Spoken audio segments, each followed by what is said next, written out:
오늘도 아잠부람의 놓아버리기 내용 중 일부인데요. 알아차림에도 에너지가 필요하다고 합니다. 그런데 일반적인 상식을 벗어나 버립니다. 보통 에너지는 쓸수록 고갈되죠. 그런데 이 에너지는 쓸수록, 그리고 최대한 많이 쓸수록 다음 순간에 더 많은 에너지를 얻게 된다고 합니다. 읽어볼게요. 에너지 일으키기. 알아차림에 필요한 또 다른 요소는 에너지입니다. 여러분은 각각의 단계에서 에너지가 필요합니다. 그리고 이 에너지는 하고 있는 것에 여러분이 가진 모든 것을 쏟아 넣음으로써 일어납니다. 다음 순간을 위해서 아무것도 뒤에 남겨두지 마십시오. 특히 정신적 에너지와 관련해서 사람들이 하는 실수 중 하나는 다음과 같은 생각입니다. 만일 이 순간에 많은 에너지를 쏟으면 다음 순간에는 아무것도 남지 않을 거야. 하지만 마음은 그런 식으로 작동하지 않습니다. 이 순간에 더 많은 에너지를 쏟아 넣을수록 다음 순간에는 더욱 많은 에너지를 가지게 됩니다. 정신적 에너지는 무제한의 창고를 가지고 있습니다. 바로 지금 하고 있는 것에 많은 에너지를 쏟으십시오. 그러면 여러분은 다음 순간에 5분 후에 혹은 뒤의 시간에 깨어있고 정신이 바짝 차려질 것입니다. 그래서 저희 스승이신 아잔차 스님은 이렇게 말했습니다. 네가 무엇을 하고 있건 네 마음을 모두 거기에 쏟아라. 그러면 여러분은 에너지를 축적할 것입니다. 하지만 만일 이 순간에 정말 에너지를 쏟을 필요는 없어 라고 생각한다면 여러분의 정신은 흐릿해지고 인생에서 아무것도 즐기지 못할 것입니다. 식사를 할 때 먹는 매 순간의 숟가락을 알아차리도록 에너지를 쏟으십시오. 여러분이 얼마나 알아차릴 수 있는지 한번 보십시오. 그러면 그것을 더 즐길 수 있을 것입니다. 식사할 때 알아차림의 불청객은 다른 것에 대한 생각입니다. 때로는 무엇을 입에 넣고 있는지조차 모릅니다.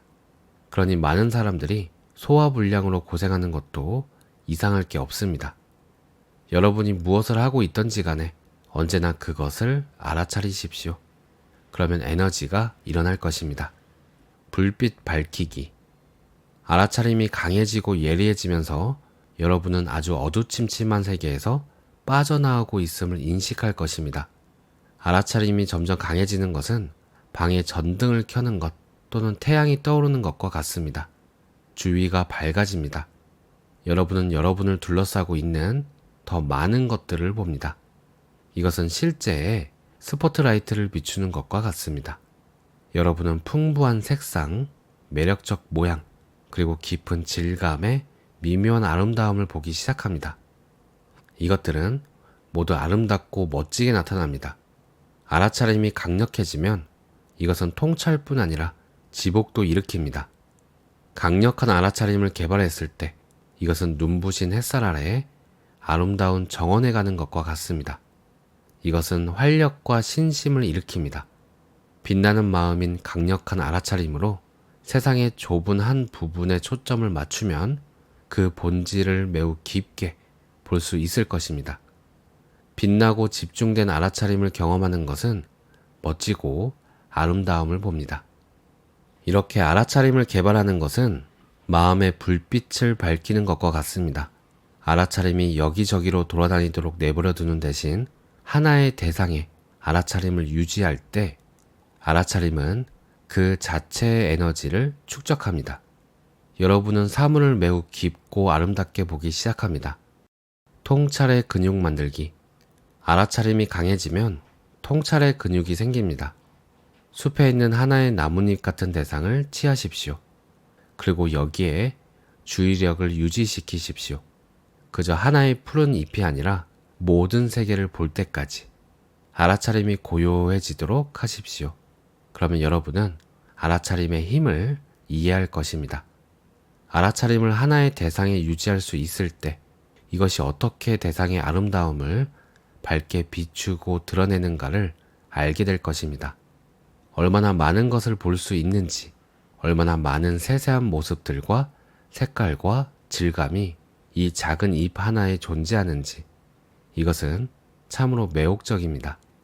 바로 여기서 알아차림이 그 대상과 즐겁게 맞물립니다. 알아차림은 대상의 본질에 대한 완전히 새로운 통찰을 목격합니다. 그러나 만일 저녁에 뭘 먹을까 하는 생각을 시작하면 이 잎을 깊이 지켜보는 것을 멈추게 됩니다. 혹은 마음이 흐릿해지기 시작하거나 사람들이 날 쳐다보고 있나? 날 좀 이상하다고 생각하지 않을까? 라고 걱정하기 시작한다면 지속된 주의력의 마법은 깨질 것입니다. 하지만 한 대상에 주의력을 유지할 수 있다면 여러분은 보고 있는 것에 감탄할 것입니다. 만약 여러분이 주의 깊은 고요한 멈춤, 알아차림을 한 대상에 긴 시간 동안 유지할 수 있는 능력을 개발한다면 어떤 것을 통찰력을 가지고 탐구하고 그 본질을 깊이 들여다볼 수 있는 능력을 얻게 될 것입니다. 만약 책이나 스승에 대한 믿음으로부터가 아니라 스스로 존재의 깊은 진리를 발견하고자 한다면 이것이 바로 그 방법입니다. 이것이 깨달음을 성취하는 방법입니다. 여러분은 강력한 알아차림을 개발합니다. 그리고 이를 어떤 흥미롭고 풍부한 지혜의 원천으로, 특히 마음으로 향하게 합니다. 만약 마음에 지속된 주의력을 유지하고 거기에 뛰어들 수 있다면 여러분은 깊은 통찰이라 불리는 매우 귀중한 보석이 가득한 보물상자를 발견할 것입니다. 요컨대 알아차림의 길은 다음과 같습니다. 이것은 알아차림이 진정 무엇인지와 그것을 개발하는 방법, 그리고 특히 수행의 매 단계에서 알아차림을 세우는 방법을 이해하는 것입니다. 알아차림이 무엇을 해야 하는지 알도록 여러분의 문지기에게 명확한 지시를 주십시오. 그리고는 기대어 앉아 마음이 그 일을 하는 것을 지켜보십시오. 이것이 여러분이 해야 할 모든 것입니다. 서로 다른 수준의 알아차림에 대한 재고, 수행의 경이로운 부분 중 하나는 알아차림을 개발하면서 그것이 서로 다른 수준들을 가지고 있다는 사실을 발견하는 것입니다. 평범한 알아차림은 지혜를 일으키기에는 너무 무디고 쓸모가 없다는 사실을 여러분은 깨닫습니다. 이런 알아차림은 날카로움과 힘을 거의 가지고 있지 않습니다. 수행이 진전되면 알아차림은 한층 날카로워지고 더욱 강력해집니다. 그러면 미세한 영역에 주의력을 유지할 수 있습니다. 그리고 마음은 매우 빛납니다. 수행이 깊어질수록 알아차림은 더욱더 강력해지고 기민해지고 예리해집니다. 이따금 수행자들은 알아차림의 대상을 잃어버리기도 합니다. 만약 호흡이 그 대상이라면 호흡을 잃어버립니다. 무슨 일이 일어났을까요? 호흡은 미세하고 섬세해졌지만 알아차림이 여전히 너무 거칠기 때문입니다. 알아차림이 호흡의 발전을 따라가지 못했습니다. 이런 현상이 일어날 때는 이전 단계로 돌아가야 합니다. 이런 일은 언제든지 일어날 수 있습니다. 하지만 특히 4단계인 호흡에 대한 완전하고 지속적인 주의 집중에서 일어나기 쉽습니다. 때로는 호흡이 사라지고 니미따가 나타날 수 있습니다. 하지만 이 니미따를 유지할 수 없습니다. 왜냐하면 니미따를 유지하려면 매우 정제된 수준의 알아차림이 필요하기 때문입니다. 하지만 여러분은 아직 이 정도 수준의 힘을 축적하지 못했습니다. 따라서 니미따가 일어나기 이전 단계로 돌아가야 합니다. 니미따보다 거친 대상인 아름다운 호흡에 대한 완전한 알아차림으로 돌아가십시오. 그리고 거기에서 알아차림의 힘을 개발하십시오. 5단계에서 알아차림이 완전하게 개발되면 더욱 섬세한 니미따를 다룰 힘을 가집니다. 알아차림이 더욱 예리하고 강력해지면 가장 섬세한 대상에도 주의력을 유지할 수 있을 것입니다. 하지만 여러분은 더 거친 수행 대상들의 주의력을 유지하는 방법을 먼저 배워야 합니다. 이러한 각각의 연속적 단계에서 알아차림은 그전 단계보다 더 높은 수준을, 더욱더 기민하고 예리한 수준을 가지고 있습니다. 3단계에서 호흡을 유지하는 데 필요한 알아차림이 감자 껍질을 벗기는 데 필요한 기술과 같다면 니미따를 유지하는 데 필요한 알아차림은 외과 의사가 뇌 수술을 하는 데 필요한 기술과 같습니다. 섬세한 수준에서는 완전히 다른 차원의 정교함이 필요합니다. 만일 감자 껍질을 벗기다가 바로 뇌 수술을 하면 이를 엉망으로 만들 것입니다. 호흡에서 님이 따로 너무 빨리 옮겨가는 것도 이와 같습니다. 여러분은 님이 따를 잃어버릴 것입니다. 수행이 발전하면 여러분은 흔들림 없는 알아차림을, 즉 매우 명확하고 아주 예리하게 완전히 한 대상에 유지되는 알아차림을 경험할 수 있습니다. 부처님께서는 알아차림이 사선정에서 정점을 이룬다고 말씀하셨습니다. 사선정은 알아차림의 절정입니다. 여기서 여러분은 완전한 평정을 경험합니다. 여러분은 완전하게 알아차리기만 합니다. 그리고 전혀 흔들림이 없습니다. 이것은 가장 강력한 알아차림입니다. 이런 수준의 알아차림을 한번 경험해보면 선정 없이 깨달을 수 있다는 생각이 얼마나 어리석은 생각이었는지를 스스로 알게 될 것입니다.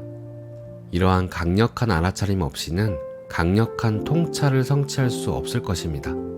이렇게 여러분은 어떤 알아차림이 있을 수 있고 깨달음에 필요한 알아차림의 수준이 스스로의 경험으로 인식하기 시작할 것입니다.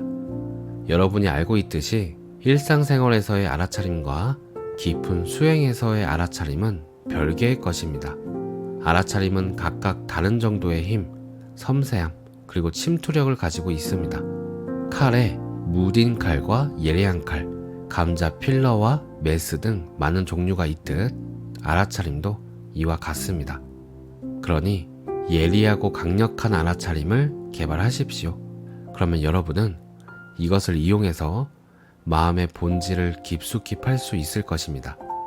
그리고 무상, 고통, 무아라는 아름다운 보물을 발굴할 수 있을 것입니다. 오늘 내용은 여기까지입니다. 강력한 알아차림이 있다면 저는 아주 약한 알아차림 정도인 것 같은데, 원래도 경쟁적인 스포츠나 게임을 좋아했던 터라 뭔가 강력한 알아차림을 얻고 싶은 마음이 이 안에서 꿈틀거리는 게 느껴지네요.